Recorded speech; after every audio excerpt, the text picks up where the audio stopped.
Ang sinilo.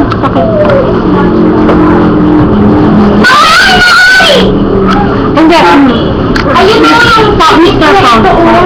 Ako po? Aba, hindi yan! Oh, pagkakas!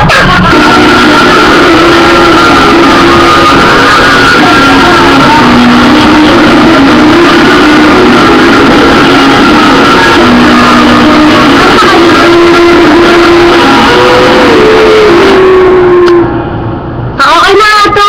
Nakakaasar